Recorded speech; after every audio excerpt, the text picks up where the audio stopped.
The Battlebots season has wound down in the United States, but the heavyweight robot combat does not stop in the world. The Extreme Robot season has recently kicked off on the 24th of May in Brentwood, and we're talking all about this event here in the Combot Collective.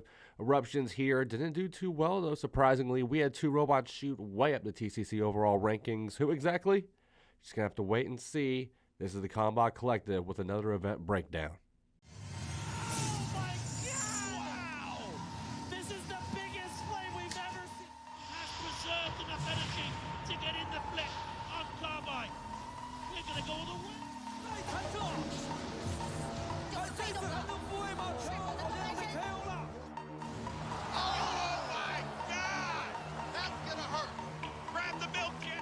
Welcome to the Combot Collective.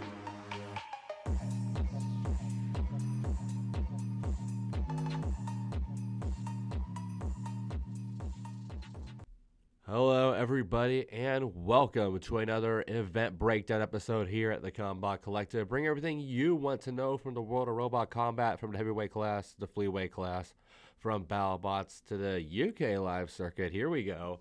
I am your host, as always, Sterling Brown, aka Corey300, Sterling TXTG on Instagram. And as you see right here, we're repping the Texas jersey. I just got it. We got the helmet out here because they're in the College World Series Final Six. My boys TCU. All's good here in the United States. We just crowned our Battlebots champion, but like I mentioned at the top of the video, they're passing the torch over to the UK. We now have the Extreme Robot season. And yes, the Extreme Robot season has recently marched through its second stop in June. Well, we at the Combot Collective are here to get fans from all around the world caught back up with how exactly this season kicked off last month when Extreme Robots 2023 got the ball rolling in late May. 4 multi-robot teams featuring both heavyweights and middleweights squared off for the first time ever in the town of Brentwood in Essex at the Brentwood Center. And it was a very exciting event. We'll talk all about it here in a second. But in case you're not in the know, Extreme Robots is the second largest active heavyweight competition in the world outside of Battlebots.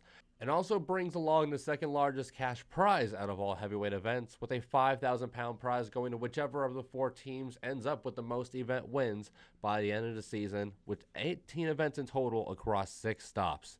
These 4 teams are all captained by mainstay UK Roboteers with Robot Wars experience and feature robots from said captain, plus numerous other smaller and sometimes just as powerful teams as well. We're going to go over the 3 teams from last season, plus the brand new team added for 2023 as this breakdown moves forward. But one last thing to note here, just like with Robot Wars, you got to know that the Extreme Arena is a minefield of hazards. Extreme Robots has their own house robot in Major Damage, a very big machine, and also features the classics, such as the floor flipper, out of the arena zones, the old steam vents, and of course the dreaded pit. Not much of a fan of the pit myself, but hey, that's just how UK Robot Combat go. It's tradition over there.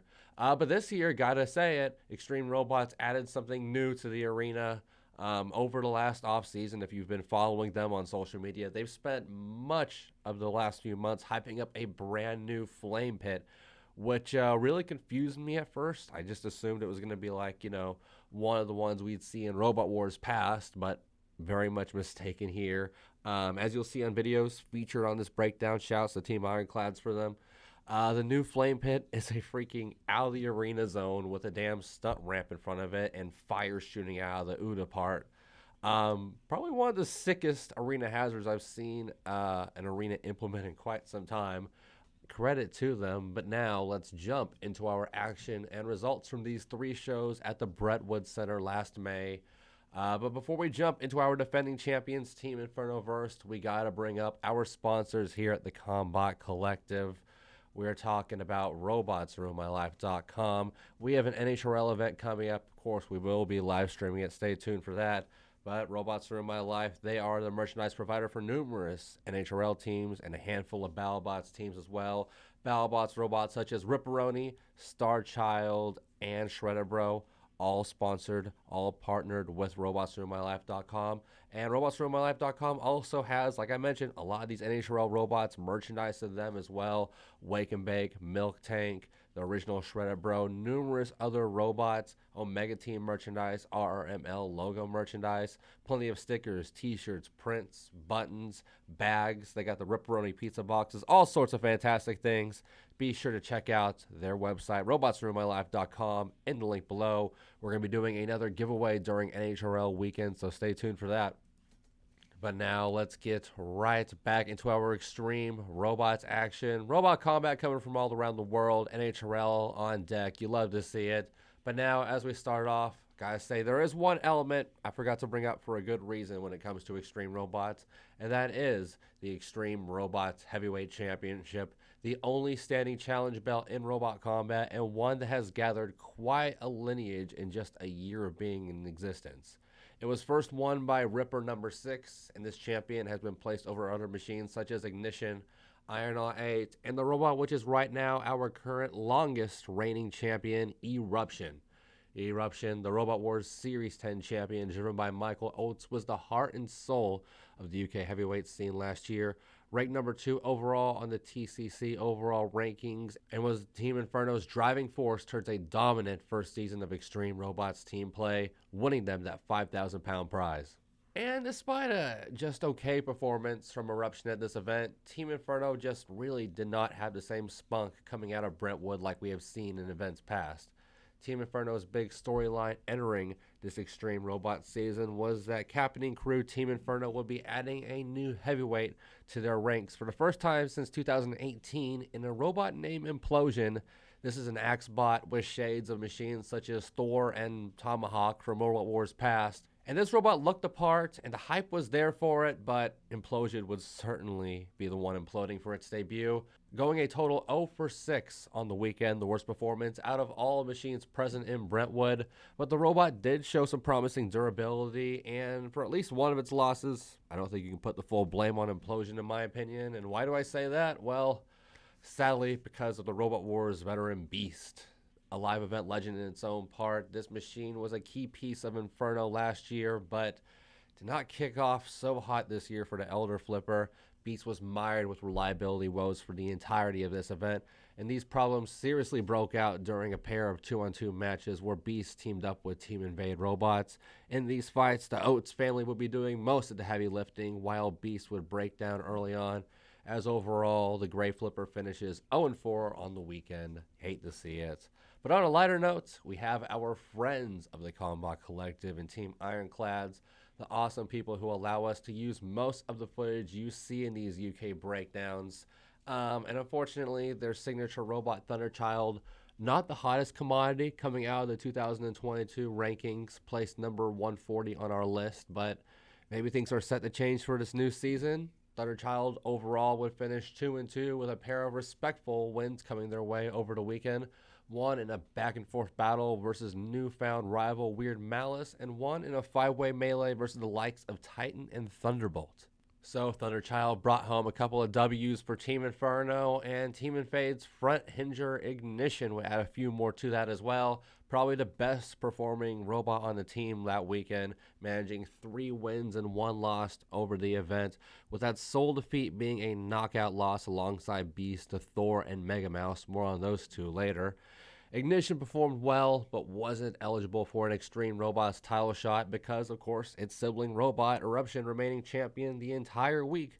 As we go full circle and right back to Eruption, the Extreme Robots champion would successfully defend its title once on each show versus Manta, Ironaut, and Gabriel respectively, but blew its positive start with 3 losses versus rival robot Tectonic throughout the event and various other fights. So overall, Team Inferno is not the worst team this week, but definitely a rough start compared to last year. We'll see how they bounce back.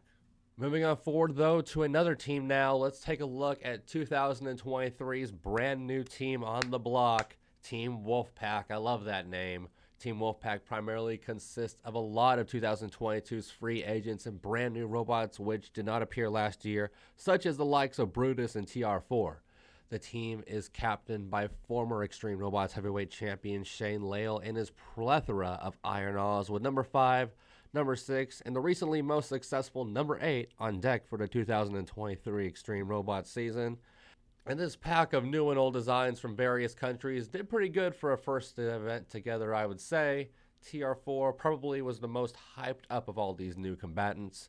A robot we discussed before on a prior TCC news video, and this new version of Tomb Raider lived up to the hype in some instances. Its flipper was very vicious, but we didn't really get to see too much of it due to numerous technical issues in its 2 matches. Overall, TR4 would go 1-1 with that sole win coming in a 2-1-2 matchup, fighting alongside Iron Off 5. And sadly, just like for TR4, this would be the sole win for Iron Off 5 also. The eldest of the Iron All trio would go 1-2 over the May weekend, but this would not be the worst performing of the 3 Iron Alls, surprisingly. Instead, we have the former FRA UK champion, former Robot Wars finalist who was in that 10 Robot Rumble, Iron All 6, coming out of the weekend at 0-2. Serious shocker there. Saw them make it to a finals against Eruption last year, Robots Live. I mean, geez. And then we have, at a still underwhelming 2-3, Iron All 8, who, after a shaky start to its career, has shown some improvement last year and in recent memory. It defeated robots such as Saint and Ripper 6, but lost the one that mattered most, a title match versus Eruption. And lastly, we have our sole international representative at this event, coming out of Belgium, the veteran rammer Brutus. The brutish pushbot had a surprisingly memorable fight against King Buxton around this time last year, and it made a big move again this time with a full combat matchup versus the former Robot Wars semi-finalist Sabretooth. And much like his appearance last year, the Series 10 Sabretooth will be mired with technical issues that allow Brutus a pretty straightforward victory with serious TCC points on the line. But unfortunately, despite that, the well-traveled wedge was still draw even, finishing the week at 2-2. Respectful, probably the best performing robot on the team that week, I would say. I'd have to go over the numbers, but I think that's right. So there's our 2 lower middle teams in Inferno and Wolfpack out of the way, but someone has to be at the bottom of the barrel, and sadly, similar to last year, the season began with a struggling Team Divinity led by Craig Callias and his holy tangent of big wheel beasts, Gabriel, Uriel, Zagkiel, and after nearly a decade of absence, the Saint. But the story of this squad was not about Team Divinity's Captain Robots at all, but more about what Team Roaming Robots, another Team Divinity crew, had brought to the event with Galactus and Ripper number 7. 2 robots with a lot of intrigue and very different results come the end of the weekend. Starting at the bottom, we have Ripper 7, a robot we've seen numerous teaser pictures and CADs of in build-up to this event. And I'd say visually this robot lived up to the hype with help from Team Immersion. The robot, which used pieces of the originally intended for Battlebots 2020 Ripper, it looked great. But it certainly did not perform great, with a lot of these matches being one-sided losses against robots such as Ignition and Manta. Galactus, meanwhile, right behind Tectonic, would be the most successful robots in terms of overall ranking success, with 16 points acquired during the weekend after a pair of full combat knockouts. Both of these impressive wins would feature the horizontal spinner picking up clean knockout victories against 2-wheel drive vertical spinners that appeared in Robot Wars, with Donald Thump and Aftershock both falling to Galactus' surprisingly powerful blade. Though I gotta say, Aftershock really held its own during this fight against Galactus, put on the most spectacular fight of the event in progress with that one. You gotta go watch it in full. You can see it right here. Great stuff from those 2 machines. As for the captaining robots from Team Saint, like we mentioned on Robot Combat tonight, we saw Gabriel be the lowest ranking UK robot in our TCC overall rankings last year, and sadly things would not be much better for the Robot Wars fan favorite here. Gabriel would go 0-2 on the week, capping Brentwood off with a failed Extreme Robots title challenge against Eruption, while Saint and Uriel would find a way to do even worse somehow. The Saint appeared in only one fight where it got sent out of the arena into the brand new Flame Pit by Iron All 8, while the always awkward Uriel had a similar situation, getting tangled up on Implosion's weapon for a majority of its sole fight. No sight of Zagkiel at this event, gotta make a mention of that. Very curious as to why the robot didn't appear, since it was packed up for the event from what we saw on the team's social media and build-up. But at least we know it does appear in June. We're looking forward to that because there's going to be some other spinners there. Very excited. Stay tuned for that. So there we go. 3 teams in Inferno, Wolfpack and Divinity have been ran through. They all failed to get one single point for their season total during Brentwood, and that's solely because of the sheer dominance that Team Quake exhibited during this first of 6 shows. Sweeping the weekend and taking all 3 points was serious shades of what Team Inferno did during most of last season. Team Quake would be the only team to finish with a combined winning record, and honestly, it wasn't even close. This once struggling squad led by Team Shock and the Thomas family had numerous issues from Aftershock to Manta back in 2022, but both of these robots had seriously bounced back performance-wise at this first Extreme Robots event of the year.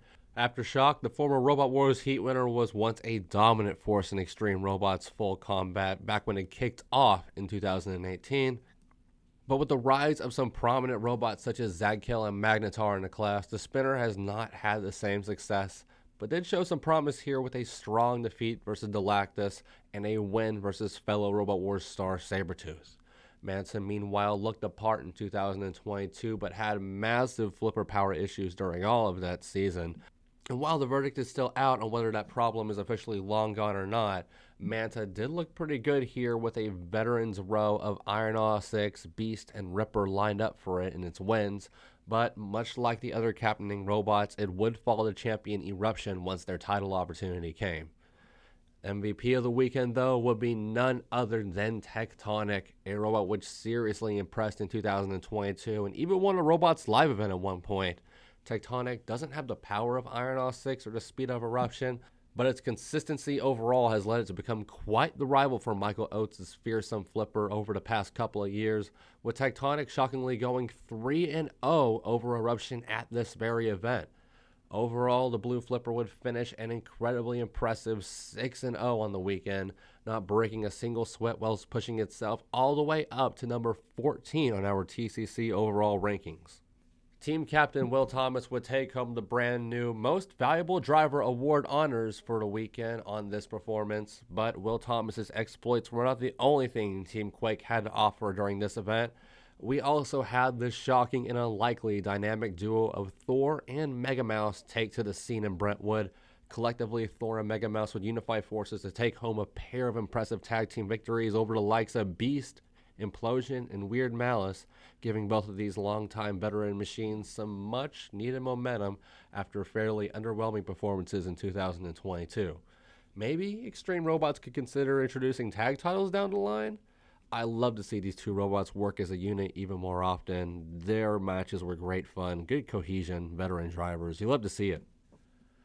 But there we go. Those are the team performances. Team Quake takes home all 3 events on the Brentwood weekend, leaving Team Inferno, Team Wolfpack, and Team Divinity with nothing but a lesson learned going into June's Guildford event. But that's not all the robots that competed here in Brentwood. Despite the changed format to feature Team Wolfpack, we still have a handful of robots to show up at Extreme Robots Brentwood, not designated to a specific team. For some of these robots, it was because they were only competing as a spinner, and for some of these robots, they had to prove themselves in to be part of the main field. But regardless of the situation, these 5 robots were also present at the event. So let's start off with some of these unproven commodities here, as Extreme Robots did something new here for the lesser robots, implementing a 5-way Fight Club round before the event, which allows some of the lower tier robots to play their way into the main competition. The 2 known Fight Club melees saw Thunderchild and Weird Malice leave victorious, but who else was there? Well, first, a brand new robot and yet another Axebot in the field here. We have Team Darkchild's Thunderbolt. This slick new robot really didn't show much promise with its weapon during its 2 fights, but did have some promising reliability in terms of, drive power, pushing power. Hopefully we can see this robot deliver in future 1v1s. We'll have to see. Capers also present at this event in these melees under the new moniker of Leviathan, new livery as well, likely meaning that this robot has gone under its 3rd brand new owner in just 5 years. That's always rough. The fresh coat of paint on Leviathan made the machine look the part, but it certainly didn't act the part, finishing the week at 0-2 with a pair of knockout losses. But perhaps the most surprising robot in these Fight Club melees would be the classic Axebot Titan. Titan, part of the old Scorpion Robot Wars lineage, has been a live event mainstay since the early 2010s, but this hammer bot has not competed since 2015.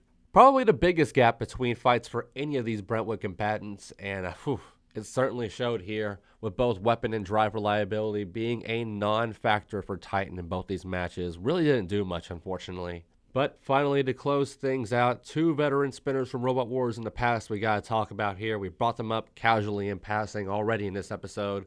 First, we have Donald Thump from Team Ballistics, who apparently got knocked out by Galactus in short order, busted Donald Thump's weapon in the process, forcing it into a melee for its second fight. Another match where it will lose by knockout. And we also have Gabriel Plantigate's Sabretooth, not far behind Donald Thump, sadly. Like I mentioned earlier, still dealing with reliability problems, which forced Sabretooth into a pair of L's to very different robots in Brutus and Aftershock. Overall, both these robots would finish 0-2. Really hope one day we can see the 2021 version of Sabretooth inside the Extreme Robots Arena. And maybe while we're on the topic, hey, I wouldn't mind seeing Wambulance or Slambulance or whatever the emergency theming Donald Thump was going to have for Battlebots in the arena, or Winston Churchill. You know, it could be fun. I like Donald Thump. I want to see more from it. But there we go. Like we say here at the Combot Collective, 4 teams down, 28 robots down, a lot of fights down, 3 events down. We've wrapped it up here. Team Quake leaves with all 3 event points. Will Thomas wins the most valuable driver award. Eruption is still the Extreme Robots heavyweight champion heading into Guilford, but it's got to look out for upcoming challenges versus the likes of Mega Mouse and, of course, Tectonic. Those are 2 confirmed opponents that we know Eruption will be taking on. I mean, the results are already out. You can just go on Extreme Robots social media and see what happened at that June event. But this is what happened with the May event. Very good stuff. Talking about that June event, Implosion reportedly is going to be coming into that event with a handful of upgrades compared to what we saw in Brentwood. Unfortunately, because of that, it means that apparently it got neglected, the other 2 robots, Eruption and Ignition. But as long as they're all still on that same level, should be good for Team Inferno entering the June competition. And we can also expect some new machines to appear during our next breakdown, and ones you can see on their social media, on their website right now. Machines such as Austrian Rebel Robotics Scrappy, they're finally appearing. And we even got the return of GBO Nemesis, a machine we haven't seen since before COVID. Results for the event will be in our Robot Combat tonight. Probably our next Robot Combat tonight, with a detailed rundown similar to this one coming shortly after in its own standalone video. But that's going to wrap it up for us here at the Combot Collective. Brentwood is officially wrapped up. I believe that was the first ever Extreme Robots live event that happened in Brentwood, so it seems like it was a success. Good for them. And shouts to Extreme Robots, by the way. I gave them so much, angst last year because of how hard it was to find results for fights, find footage for fights. Well, Extreme Robots has uploaded a bunch of fights in full on their social media pages. Of course, we have our buddies. Thank you again to Team Ironclad's link will be in the description below for them. They've uploaded a bunch of fights onto their, YouTube page as they usually do. And they already got fights from the June event up there, so check those out as well. We'll be talking about those fights hopefully sooner rather than later after the live stream for NHRL. They also posted, and this is the best thing, they just posted the full sheet of results from the entire event. Told everyone to share it everywhere, so that's what I'm doing. I'm sharing it here. So shout-outs to Extreme Robots for that. That really made, accessibility and giving these robots accurate results on our TCC overall rankings list just makes it easier for all of us here. It's nice quality of life stuff, so thank you for them. I look forward to more Extreme Robots. Like I mentioned, I'll say it one more time. The June event breakdown will be appearing on the channel within less than a month. I would have to imagine within the next 2 weeks. Robot Combat tonight is probably going to be our next big thing, next big standalone video. Of course, we got After the Havoc, or Amidst the Havoc, I should say. Probably 3 live streams, hopefully, if everything goes right, coming for that. A lot of exciting stuff here at the Combot Collective. But let's go ahead and get you guys out of here. This was the Brentwood event breakdown. We'll see you for the next one. This was the Combot Collective. Find us on Instagram and Discord.